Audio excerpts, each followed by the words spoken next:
Let's go! It's honestly so hard to look online and not feel bad.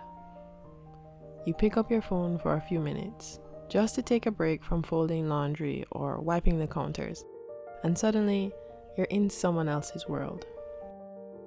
Their pristine, perfectly decorated home, their cozy throw blankets, their spotless fridge stocked with glass jars of organic food. And then you look up at your own couch and think, it's not good enough. The fridge is too old. The curtains are outdated. Maybe if you just bought a new decor piece or another plant, you'd finally feel at peace. But that's just from looking at 2 or 3 Instagram reels. If you keep scrolling, the quiet voice inside gets louder. Maybe I should get a new car. Maybe a bigger house. Maybe my whole life should look different. But the truth? When you chase happiness, you'll never catch it. The grass always looks greener when it's not your own lawn. Have you noticed that? Someone else is probably looking at your life right now. Your simple meals, your noisy kids, your secondhand couch, and wishing they had what you have.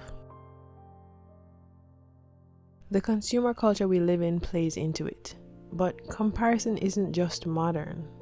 From the beginning of time, it was a problem. That's why one of the 10 commandments says, "You shall not covet your neighbor's wife, or his house, or anything that belongs to your neighbor."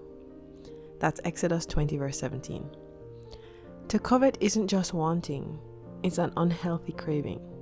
A longing so strong, it blinds you to your own blessings.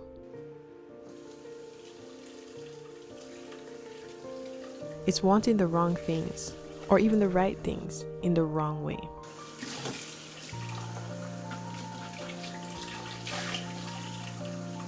And it's dangerous because it shifts our eyes off God and onto everything else. But here's the radical shift. Having Jesus is enough reason to be content. Our culture tells us we need more possessions, more degrees, more approval, a higher status. But Christ says, "I am enough."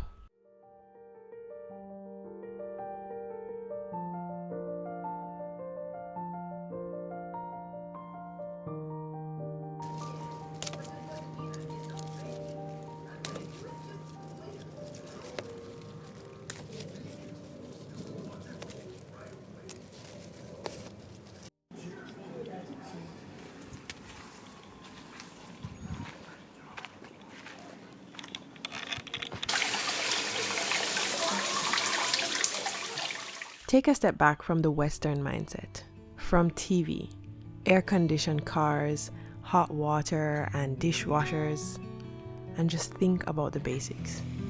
Breath in your lungs, food in your stomach, shelter over your head. I remember Paul.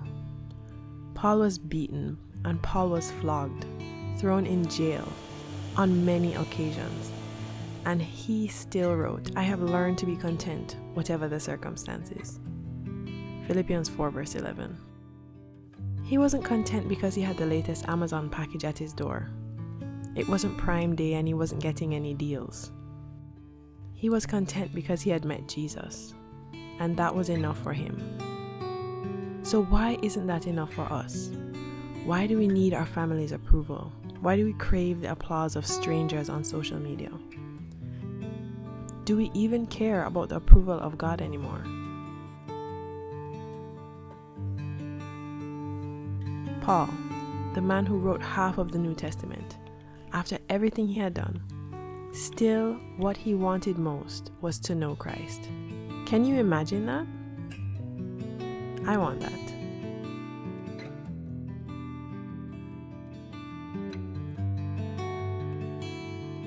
I don't want to waste my life worrying about the brand of my shoes or the kind of car that I drive. I don't want to measure my worth by my bank account or someone else's bank account, comparing mine to theirs. I want to be so satisfied in Christ and not thinking about somebody else's highlight reel. Even if all I had was bread and water, I want my soul to be full.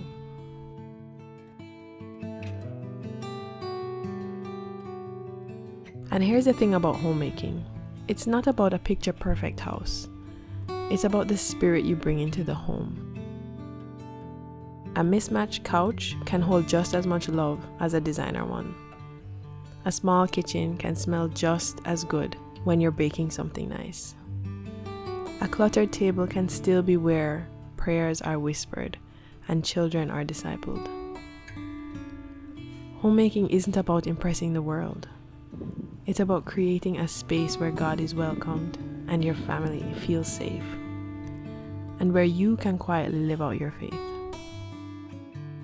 My phone has not been working for a month now, and do you know what happened? 90% of the noise disappeared. The ads, the reels, the pressure to buy more, to prove more, to be more. And what stayed?